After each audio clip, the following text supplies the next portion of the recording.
I first met in person with Mary E. in the summer of 2007.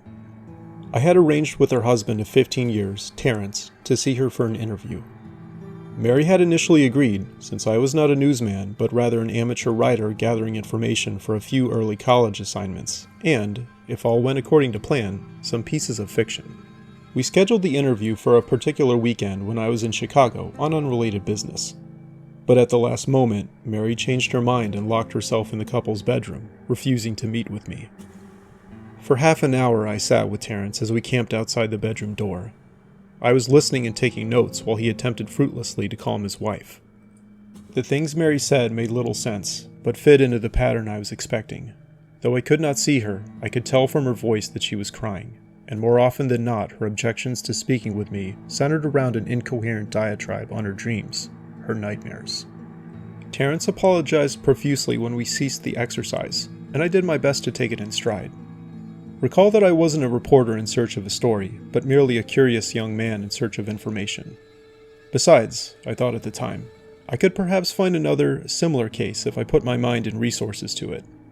Mary E. was the sysop for a small Chicago-based bulletin board system in 1992 when she first encountered Smile.jpg and her life changed forever. She and Terrence had been married for only 5 months. Mary was one of an estimated 400 people who saw the image when it was posted as a hyperlink on the BBS, though she is the only one who has spoken openly about the experience. The rest have remained anonymous, or are perhaps dead. In 2005, when I was only in 10th grade, Smile.jpg was first brought to my attention by my burgeoning interest in web-based phenomena. Mary was the most often cited victim of what is sometimes referred to as Smile.dog, the being Smile.jpg is reputed to display. What caught my interest, other than the obvious macabre elements of the cyber legend and my proclivity toward such things, was the sheer lack of information, usually to the point that people don't believe it even exists other than as a rumor or hoax. It is unique because, though the entire phenomenon centers on a picture file, that file is nowhere to be found on the internet. Certainly many photo-manipulated simulacra litter the web, showing up with the most frequency on sites such as the image board 4chan, particularly the X-focused paranormal subboard. But the image itself can't be found. It is suspected that these are fakes because they do not have the effect the true Smile.jpg is believed to have, namely sudden onset temporal lobe epilepsy and acute anxiety. This purported reaction in the viewer is one of the reasons the phantom-like Smile.jpg is regarded with such disdain, since it is patently absurd, though depending on whom you ask, the reluctance to acknowledge Smile.jpg's existence might be just as much out of fear as it is out of disbelief. Neither Smile.jpg nor Smile.dog is mentioned anywhere on Wikipedia, though the website features articles on such other, perhaps more scandalous, shock sites, such as Goatsy or 2 Girls 1 Cup.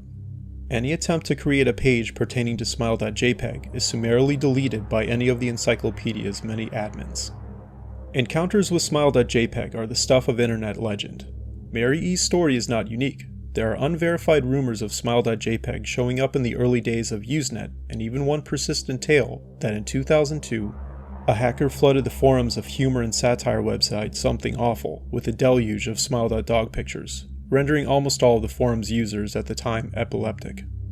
It is also said that in the mid to late 90s, Smile.jpg circulated on Usenet and as an attachment of a chain email with the subject like, "Smile, God loves you."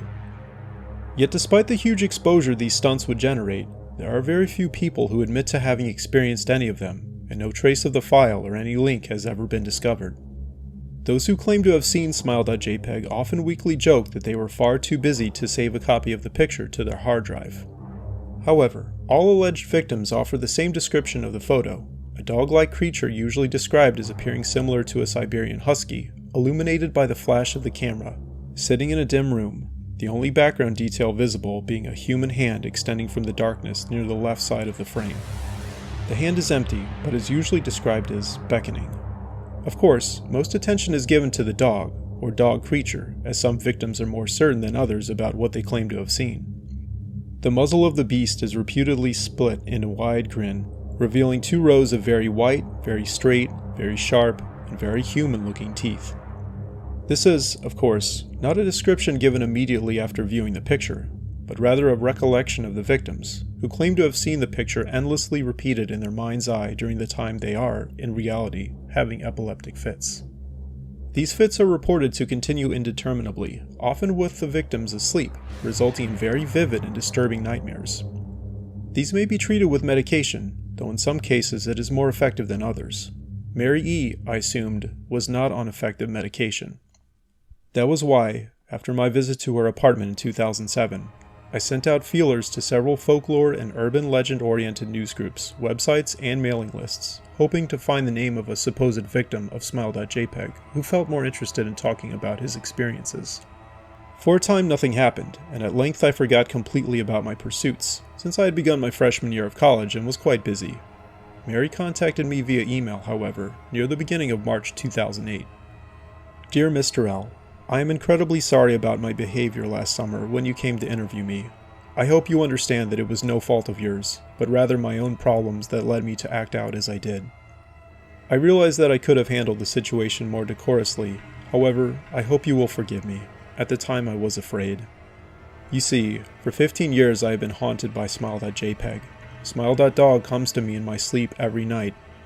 I know that sounds silly, but it is true.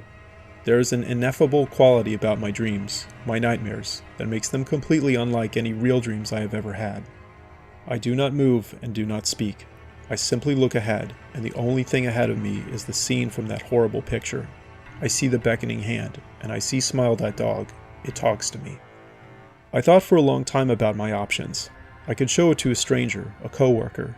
I could even show it to Terrence, as much as the idea disgusted me. And what would happen then? Well, if Smile.dog kept its word, I could sleep. Yet, if it lied, what would I do? And who was to say something worse would not come for me if I did as the creature asked? So, I did nothing for 15 years, though I kept the diskette hidden amongst my things.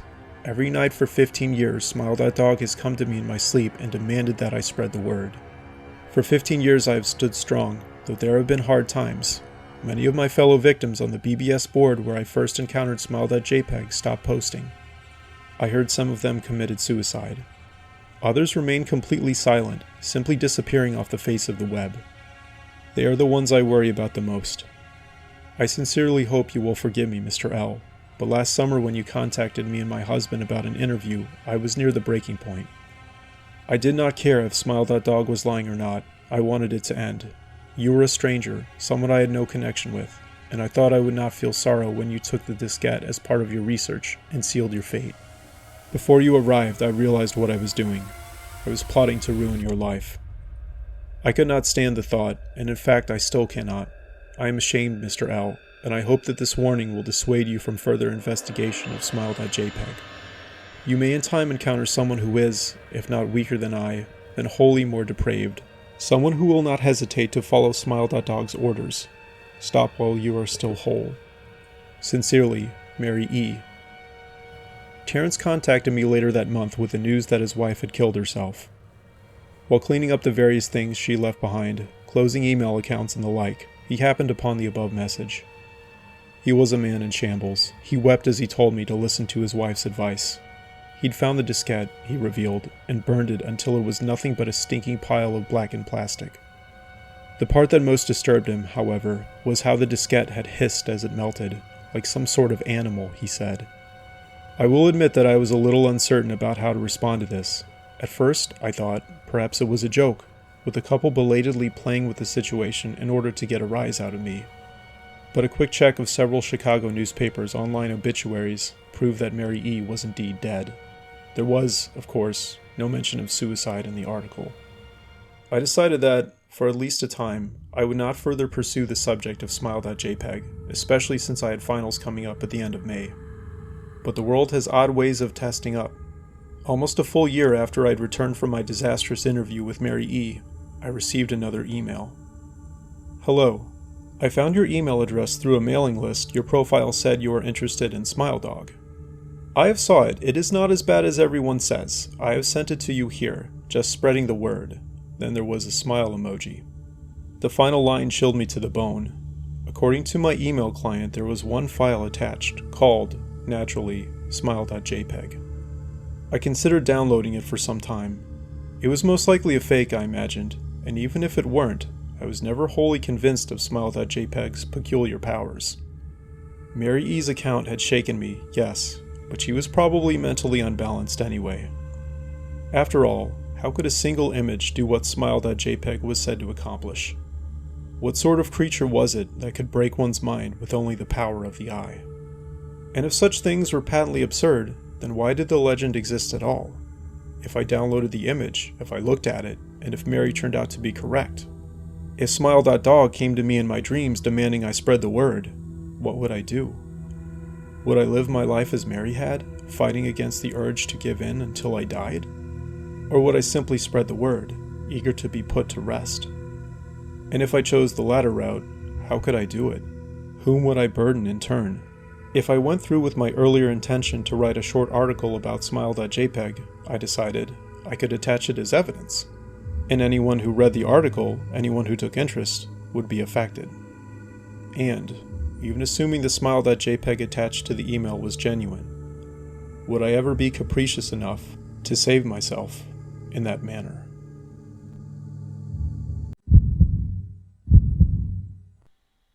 This is a story that happened to me, my family, and some of our neighbors a while back. To give some backstory, we live in a rather nice neighborhood. The people in it aren't very well off, to be sure, but there are a couple of nice neighborhood parks around where we live. On one particular Saturday afternoon, me, my wife, and our 2-year-old son went to one of the parks. While our son, who I'll call Matt for purposes of this story, played on the playscape, my wife and I sat at one of the nearby picnic tables talking. A little while later, another family showed up. I was good friends with the father, who I'll refer to as Dan, and he and his wife joined our discussion. Another 15 minutes or so passed, and our son was getting bored of playing on the playscape. He asked if he could explore the nearby retention pond. It was technically part of the park, as in the bottom there were several chain-link fence segments with trash cans nearby, so that people could use it to play baseball or softball.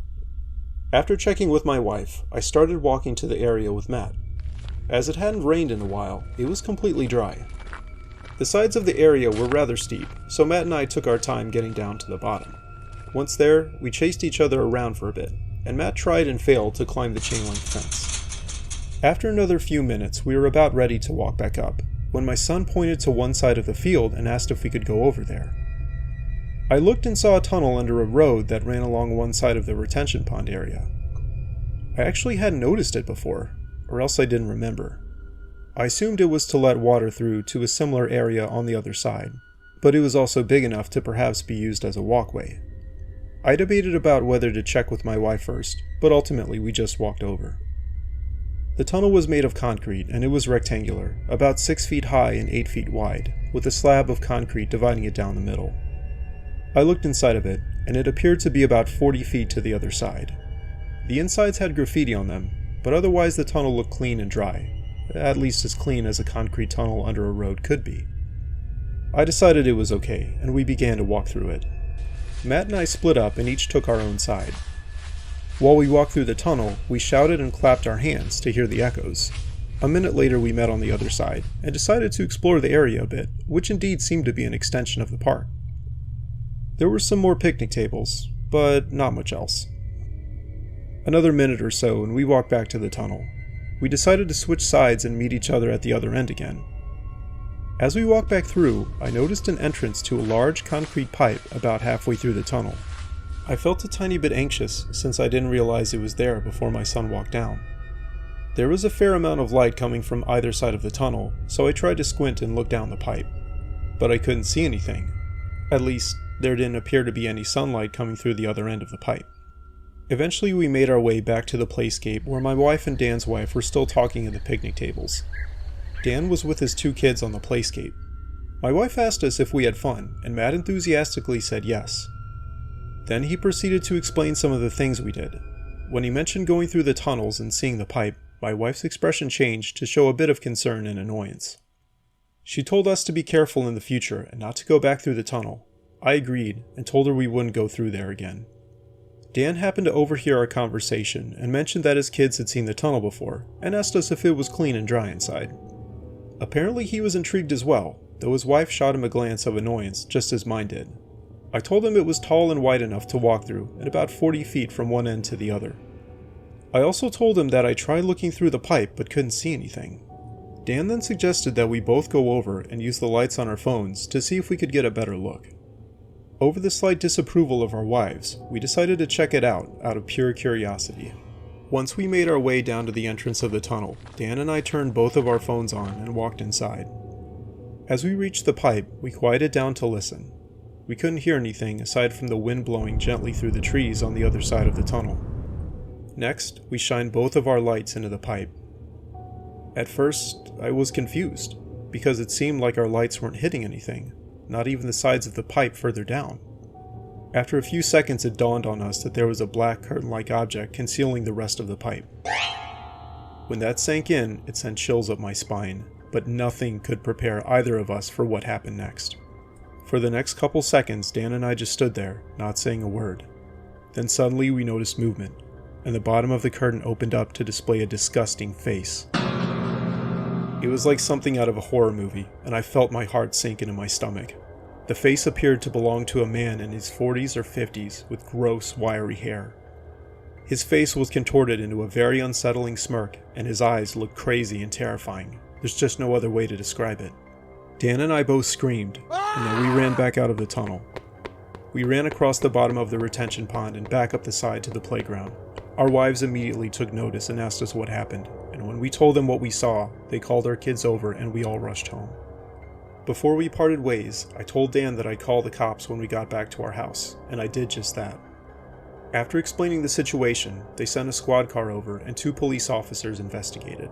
Afterwards, they came to our house to ask us some questions, and they told us that they checked out the pipe but didn't find anything in there except some garbage. As far as we and they knew, there weren't any other reports of a suspicious person in the area, and our suburban city doesn't have hardly any homeless people in it. I certainly had never seen any in our neighborhood before. The police told us that they'd probably check the area periodically, and a few weeks later the city actually put up a grate to block the pipe, though it was still possible to walk through the tunnel from end to end. Needless to say, my wife and I were reluctant to take our son back there, but about 2 months later we finally went back. I never saw that disgusting man again, but it still stands as one of the most horrifying moments of my life.